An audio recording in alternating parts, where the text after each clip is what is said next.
Once again, we're all sitting here begging, screaming, pleading for Cleveland Browns 2025 training camp to begin because we're having a conversation, or conversations about a quarterback who is never going to play for the Cleveland Browns franchise again. We'll talk about it. Browns 3D on the OBR begins now.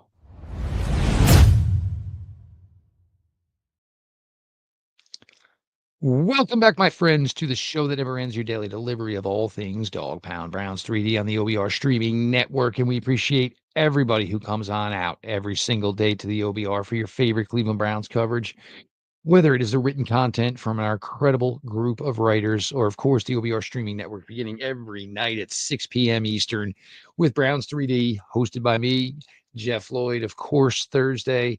All eyes on Cleveland. Brad Ward, Casey Kinnaman. Stick around for that at 7. Make sure, of course, that you are subscribed to the OBR on YouTube. Make sure, of course, that you are subscribed to the OBR over on Twitch.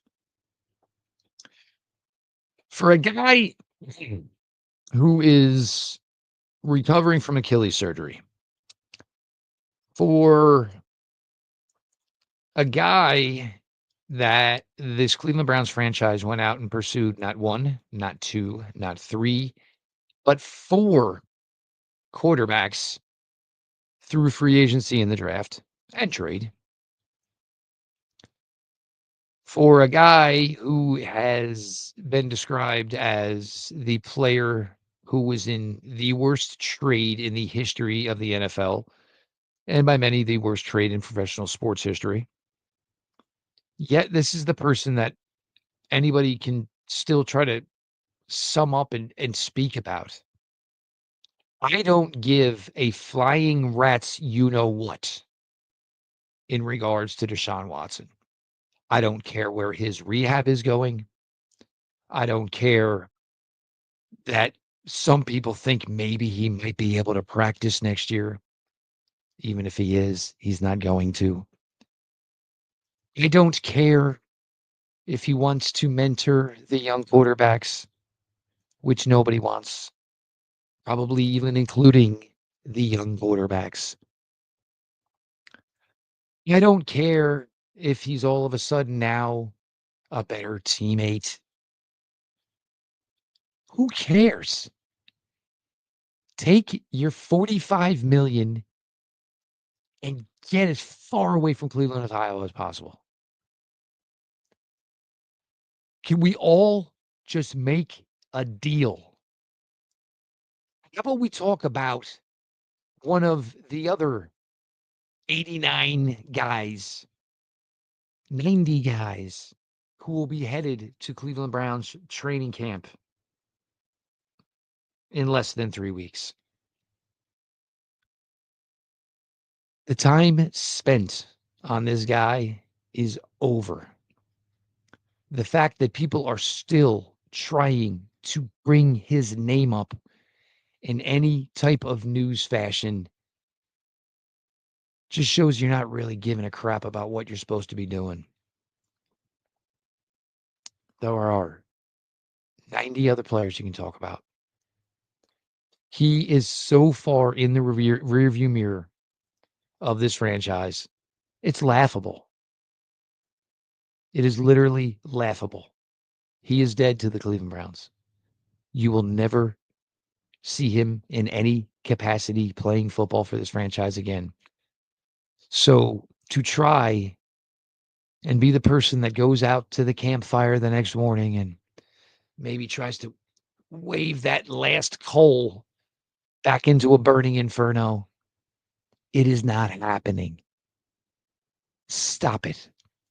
Literally beating the dead horse. Nobody wants to hear about it. Nobody cares. That being said, let's talk about some of the players who should be getting spoken about. Certainly, this team, this franchise, is at a weird state right now. You have a large amount of veterans, offensive line, certainly. You have a really, really large group of young players trying to make their mark, whether it's the 3 third-year guys who, really could be guys who could be breakout candidates here in 2025 in Cedric Tillman, Dewan Jones, and of course, Isaiah McGuire. Ronnie Hickman probably fits that mix as well.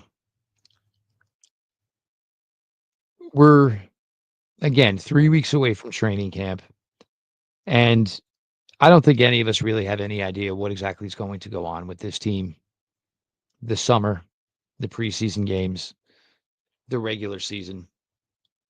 I don't think I've ever had such a indifferent feel towards an upcoming Cleveland Browns season.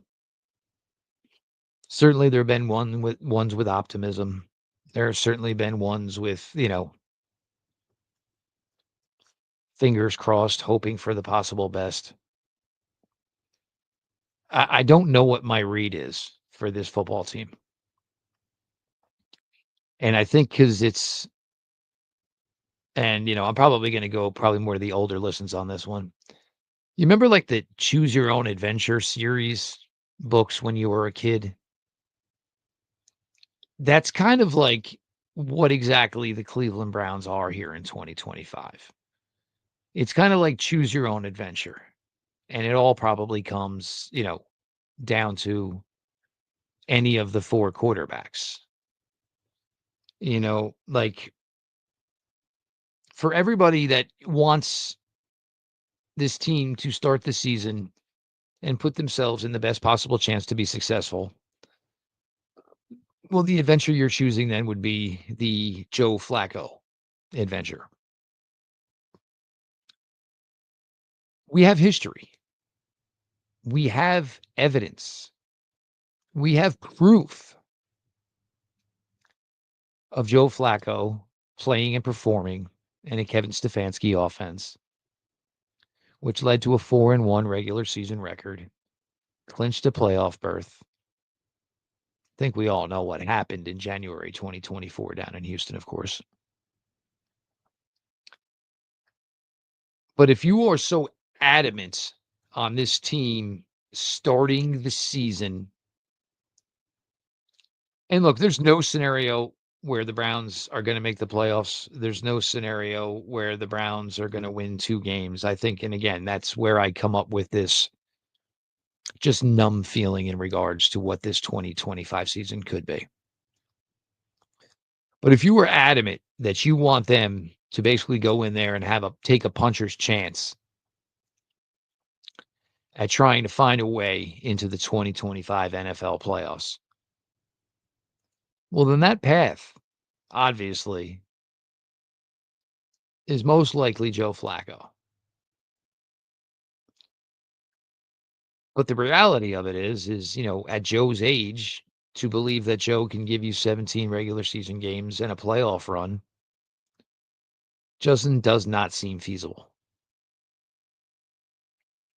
I'm not, picking on him, and Joe is in tremendous shape, but Father Time is undefeated, as we all know. So if that's the path you want, and you want the Cleveland Browns to, go the path of trying to compete, for trying to contend in the AFC North, for trying to make it to the playoffs, the choose your own adventure is certainly Joe Flacco.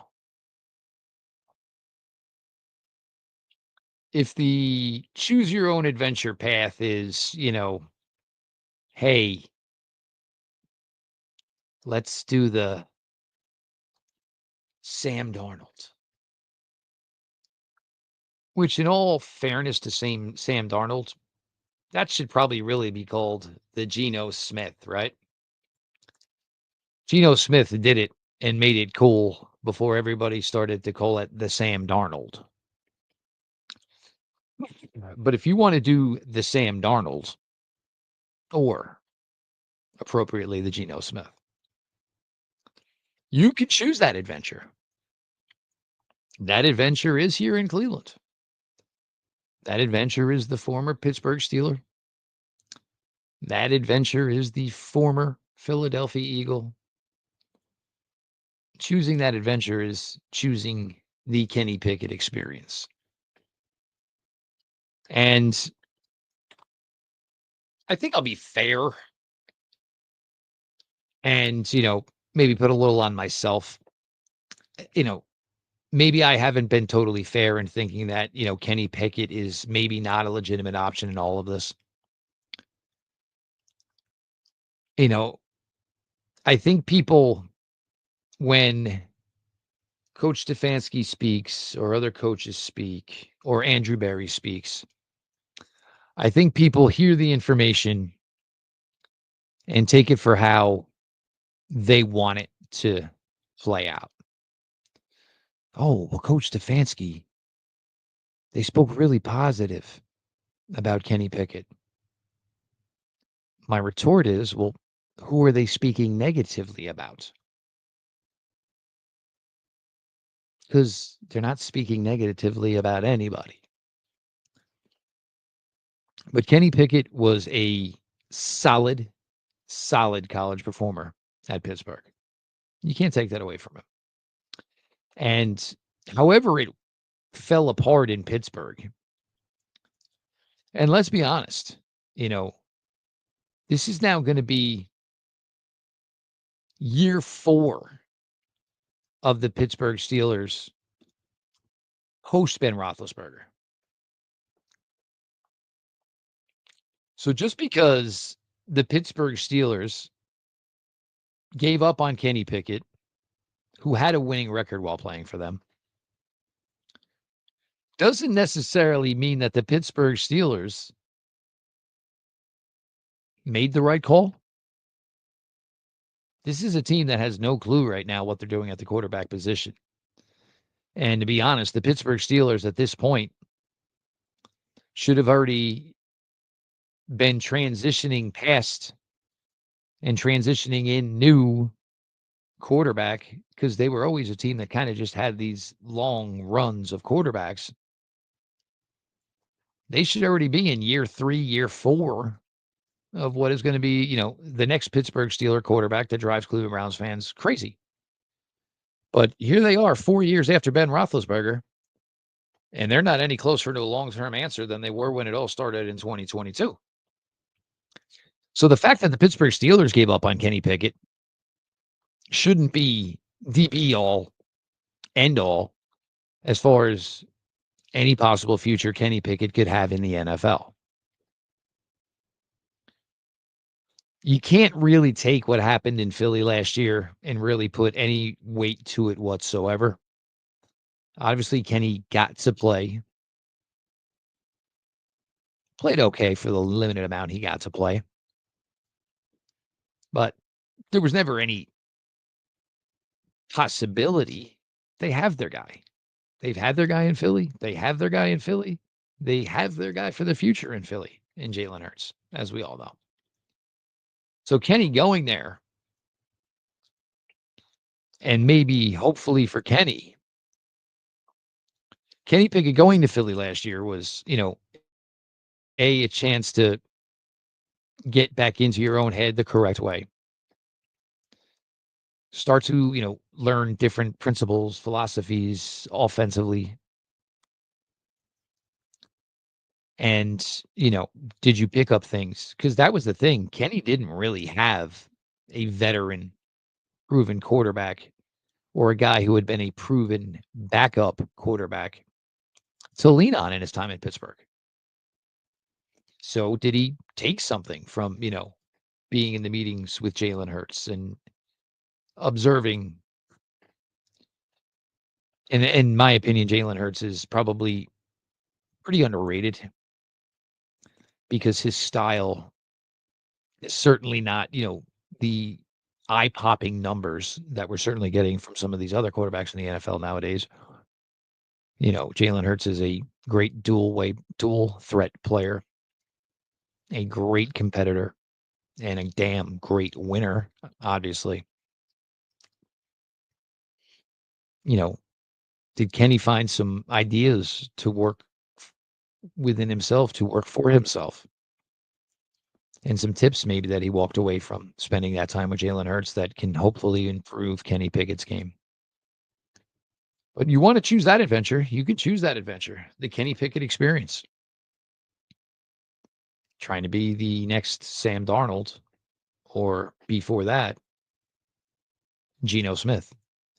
And how funny is it that Sam Darnold is now playing in Seattle, the team that moved on from Geno Smith?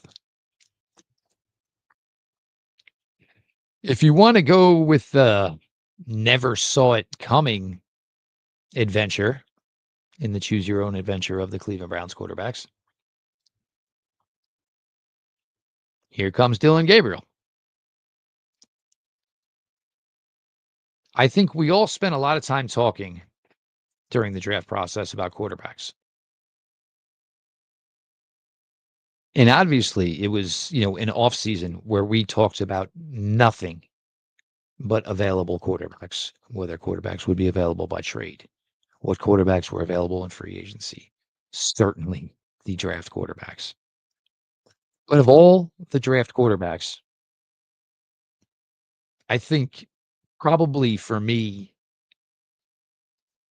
the one that was probably least spoken of was Dylan Gabriel. And what, you know, and I thought Dylan Gabriel had a really nice career at Oregon. And obviously his other stops on the way, Oklahoma, UCF, of course. I thought he was a great college quarterback. I just don't, or I didn't rather, see much that translated to NFL play. One of it's being a lefty. And I know it sounds cuckoo, but talk to me about all the left-handed quarterbacks in the NFL. Because there ain't many, right? And that was something I was taught early on when I got further into this football thing was, you know, if you're going to be a quarterback and you're left-handed, you better be a damn good one. Because the game of football has been quarterbacked for so long and been so dominated by right-hand quarterback play that offensive minds just had a difficult time basically flipping the script and changing everything to work for a quarterback who was left-handed. His size didn't help. You look at what Bo Nix did in 2023 with Oregon, and, certainly, Oregon is the spready of the spreadiest or the gimmicky of the gimmickiest. But when you watched it with Bo Nix, you saw that Bo Nix, with his size and everything else, had the NFL traits. I just never got that vibe with Dylan Gabriel. And I still believe in my heart of hearts that Dylan Gabriel is a quarterback that the Cleveland Browns truly appreciate. And some of this is now trickled out, of course. I believe they appreciate his understanding and intelligence of this game. It's been leaked out now that they love his whiteboard ability, his, film breakdown, and putting himself in the situation in the moment. But I still believe, and you guys watched that OBR draft room. There were thousands and thousands of you there. And again, that was an awesome night. Thank you guys. And I said it at the time, and I still believe it to this day. The Cleveland Browns can absolutely love Dylan Gabriel. But that doesn't necessarily mean they love Dylan Gabriel as a long-term potential starting quarterback. I think they love Dylan Gabriel as he's a great football guy, and he will be a great addition to a quarterback room. but I don't necessarily think he is the answer.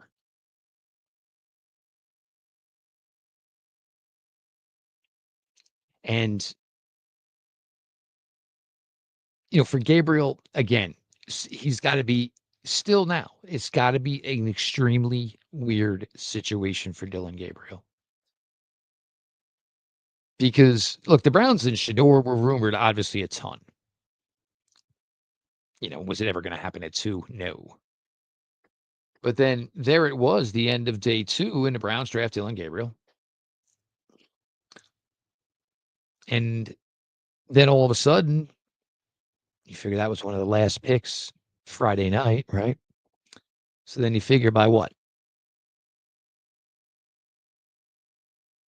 2:15, 2:30-ish on Saturday. So maybe 14, 15 hours later, the Browns drafted Shedeur Sanders. And, for Gabriel, this has still got to be a strange situation. I know Dylan Gabriel does not feel that Shedeur Sanders is better than him. And I know Shedeur Sanders does not feel that Dylan Gabriel is better than him. But if I was Dylan Gabriel, I'd be like, wow, all right. Browns drafted me. Hey, man, there's a path to get on the field here with this team. They desperately need quarterback play, and they just drafted another quarterback. Oh, my God, they just drafted another quarterback. And for all of us at the time, well, they just drafted a better quarterback than Dylan Gabriel after him. So the Dylan Gabriel experience is certainly interesting. There's no question. And I think there's an opportunity for Dylan Gabriel to ride out his full rookie contract here. But I think the Cleveland Browns value Dylan Gabriel as somebody who can be a solid part of a quarterback room in the NFL. Maybe not the guy that sits in the head chair.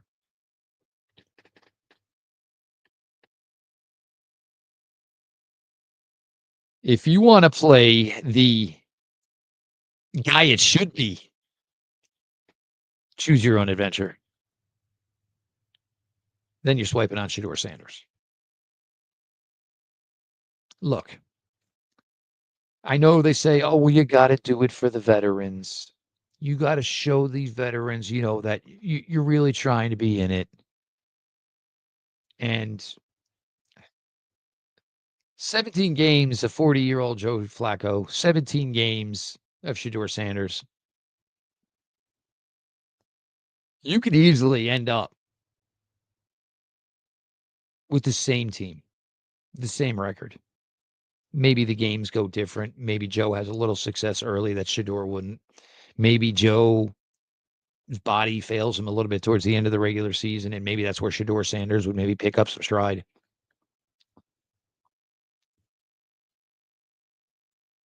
But if you think the Cleveland Browns can't make the playoffs in 2025,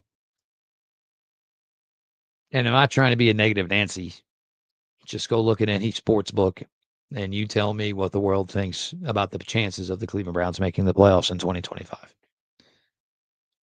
So if this team is not going to make the playoffs in 2025, I do not need to see Joe Flacco.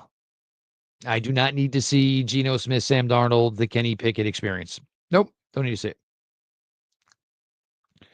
There is one legitimate guy out of these four who can be the Cleveland Browns' long-term starting quarterback. There's only one. And again, there's no guarantee he can be it or he will be it. But the only quarterback on the Cleveland Browns roster who has the chance to be the starter, not just in 2025, but in 2026, when you have 2 first-round picks, the guy that can be the one that gets you to take those 2 picks and do something else with them besides drafting a quarterback is Shedeur Sanders. He's got the arm. He's got the talent. His college film showed it. Is he a great athlete? Nah. Does he struggle with pass rush sometimes? Yes. Do I think can that be avoided if the Cleveland Browns offensive line plays up to their capabilities in 2025? I think that you can overcome that. I think you can circumnavigate that because I don't think he will be seeing or feeling the pressure anyway he was in Boulder, Colorado.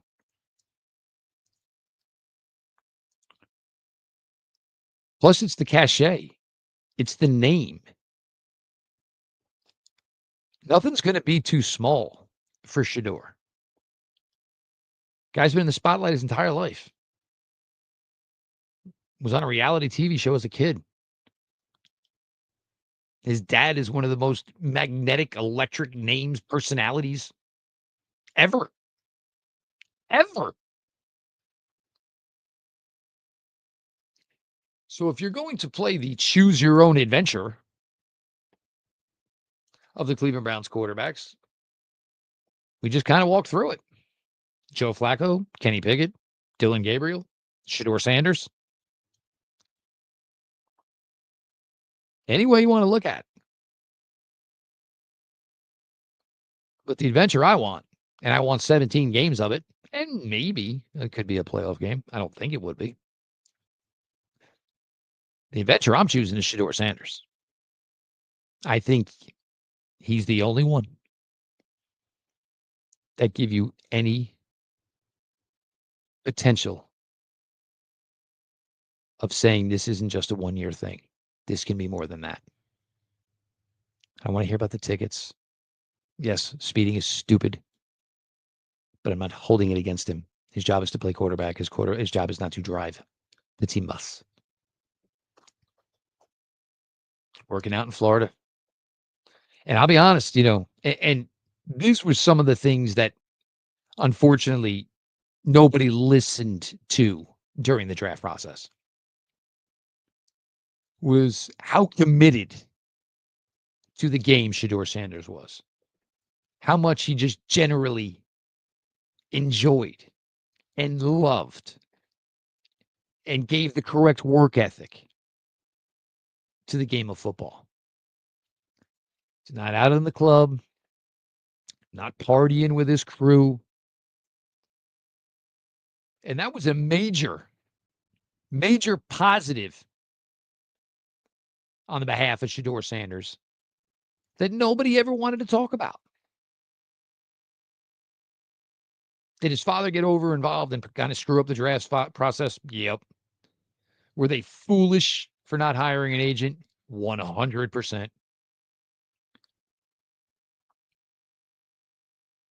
When things became damaged during the draft process, they had no agent there to clean it up.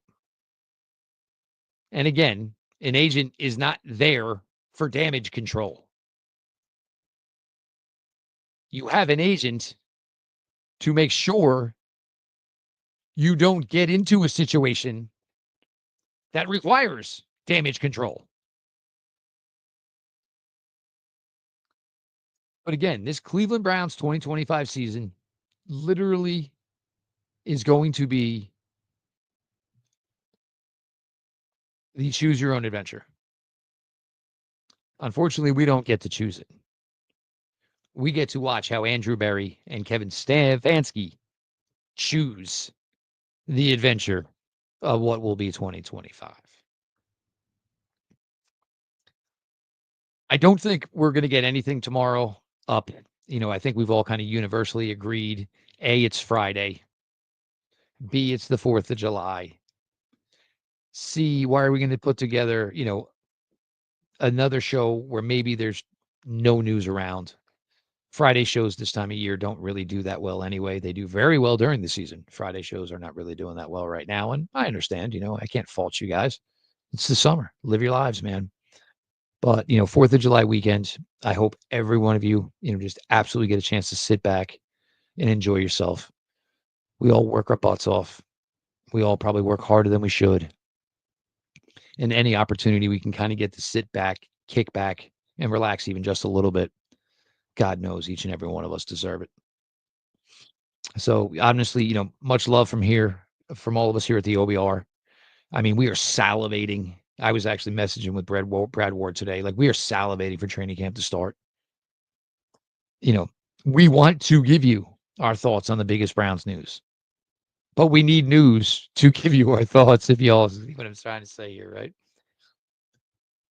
But again, obviously much love to everybody. Take some time, friends, family. It goes quick, man. As I told you, I just had a daughter graduate high school. I remember the day she was born like it was yesterday. I remember the day I dropped her off at preschool like it was nothing. And here we are almost 19 years later. Hit the pause button every now and then, guys. Be sure to smell the roses. Cherish what's around you. Tell the people you love that you actually do indeed love them. It's important. It's really important.